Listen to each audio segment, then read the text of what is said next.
Hey guys, welcome to the Liberal Hive Mind, a channel solely focused on exposing the abundant hypocrisy of the left. Well, we are officially less than 3 months away from the midterm elections, and of course you guys know what that means. The closer we get to election day, the more polling analysis we will do. Well folks, ever since 2016, absolutely nothing has changed. And what I mean by that is these institutional polling outlets are absolute garbage and most likely going to be seriously wrong. All of a sudden, if you're paying attention to 538, well, the Democrats are currently in the lead. 538 is trying to make the argument that Republicans barely stand a chance at winning over the Senate, and the Democrats are going to overperform in the House. I mean, it's a complete joke. And I'm here to tell you that not only do I believe that these polls are wrong, I believe that they are severely wrong. And let me really put it into perspective here. I think the polls are going to be so insanely wrong this time round that Dr. Oz is either going to win or going to come real close to winning. Dr. Mehmet Oz, possibly the weakest Republican candidate currently running for the Senate, who's supposedly trailing straight up communist tough guy John Fetterman, and in many polls trailing him by nearly 10 points, if not 10 points or higher. Well, I think the polls are so off and so wrong this time that I think even Mehmet Oz stands a chance of overcoming that massive polling deficit. Let me make that point. Let's look at some polling data, and really let me just tell you guys where I'm coming from and how I feel about the election coming forward. Because of course, as we learned in 2016, institutional polling data gives you a little bit of an idea, but it's hardly a crystal ball. We got some stuff to get into, so let's roll the tape. Alright folks, so firstly, let's talk about the Pennsylvania Senate race. Democrat Socialist of America John Fetterman, an actual self-identifying socialist, I mean, you might as well call the guy a communist, versus Mehmet Oz. I think the average lead right now for John Fetterman is sitting around 7% if I'm not mistaken. Most election experts have John Fetterman as the clear favorite to win the Senate race, and mostly the narrative is around Mehmet Oz, Dr. Oz, being a weak candidate who doesn't know how to campaign. Well, here's the only issue. Dr. Mehmet Oz's campaign actually just started. There's nearly 3 months to election day. So far he's been trying to win the Republican nomination, that's one thing, and so his real campaign just started, and a lot can change in the next 2.5 months before election day. And so far, John Fetterman has been extremely low profile and hasn't had to face public scrutiny for months. John Fetterman recently suffered a stroke, and so he hasn't been on the campaign trail. And here's where things start to get a little bit iffy for the John Fetterman campaign. He's starting to make public appearances after recovering from his medical emergency, and well, it seems as though he is not okay. And you can count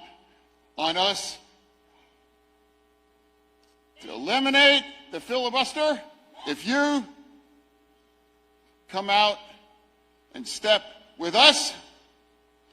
We will be able to stand with you in D.C. I gave away the lieutenant governor in Pennsylvania, the only lieutenant governor in the history to do that. And let's get some stuff done for America. Who would ever think that I would be the normal one in the race here, you know, with that.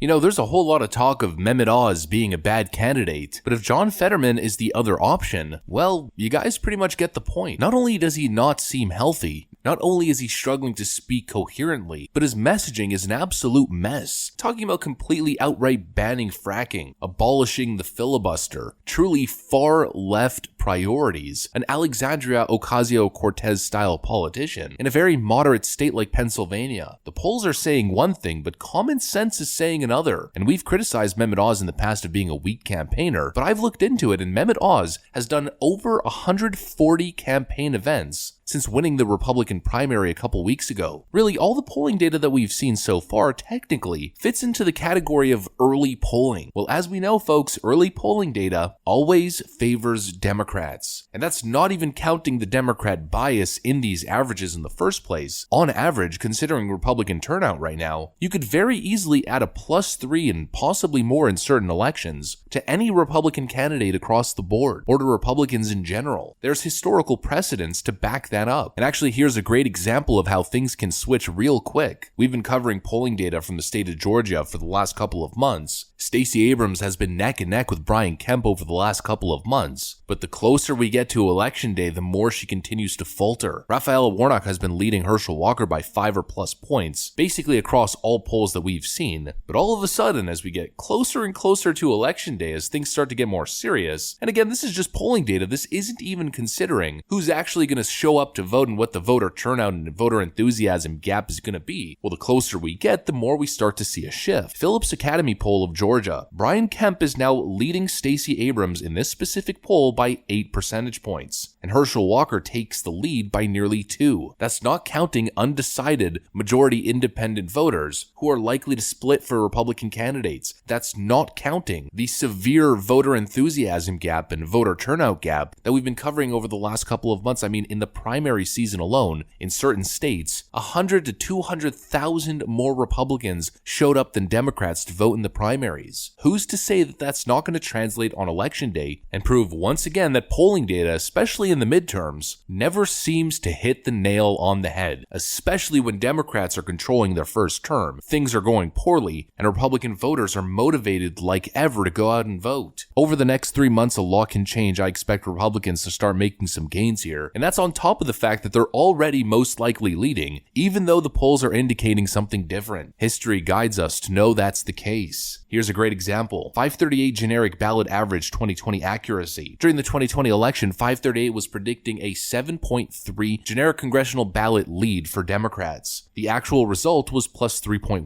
538 polling average overstated Democrats by 4.2 points in 2020, mostly due to YouGov polls. Well, folks, nothing has changed. Take a look at the RCP average. Republicans are still maintaining their lead with pollsters like Rasmussen and Insider Advantage, which have been historically incredibly accurate polling firms. Yet once again, we see The Economist / YouGov showing Democrats plus 6. In what universe has that ever been correct? We also have Politico / Morning Consult, another garbage polling firm, showing Democrats taking a lead. It's just unrealistic. And again, if we take a look at history, with Republican voter turnout in a Democrat presidential referendum midterm, on average, aggregate polling data underestimates Republican support by nearly 6 points. The fundamentals remain the same. Democrats are not going to get people to the polls. Democrats are losing on every single key issue, whether it's crime, the border, the economy, inflation, foreign policy. They have a failing and flailing president. And of course, Democrat enthusiasm is incredibly low, considering Joe Biden has been a legislative lame duck. For people thinking that the Inflation Reduction Act is going to somehow turn this whole thing around, you got another thing coming. I mean, take a look at this. YouGov poll shows Kyrsten Sinema favorability before and after the Inflation Reduction Act. Before, on July 30th, Kyrsten Sinema had a 22% approval rating, and after her voting on the Inflation Reduction Act, her approval rating has shot down to 16%, minus 6 points just for signing on to that bill, and most of those losses coming from GOP voters and independents. It shows you exactly where sound-minded independent voters' heads are at. Their scam inflation reduction bill isn't going to send people to the polls to vote for them. In fact, probably the opposite. Democrats are losing across the board, and these polls that are showing massive Democrat victories just seem totally unrealistic. It's possible that I have absolutely no idea what I'm talking about, but this is just my analysis. It's how I feel. I think Republicans are seriously going to overperform to the extent that Mehmet Oz might even pull through and actually win his Senate race, especially if he could get his campaign messaging together and if John Fetterman continues to seem incoherent and unhealthy. But of course, that's just one man's opinion. We'll have to see how this whole thing plays out. But that's also what I got for you guys. If you enjoyed this video, make sure to leave a like and possibly subscribe to the channel if you're up for it. I'm going to get back to work though. Thanks for watching, and I'll see you on the next one.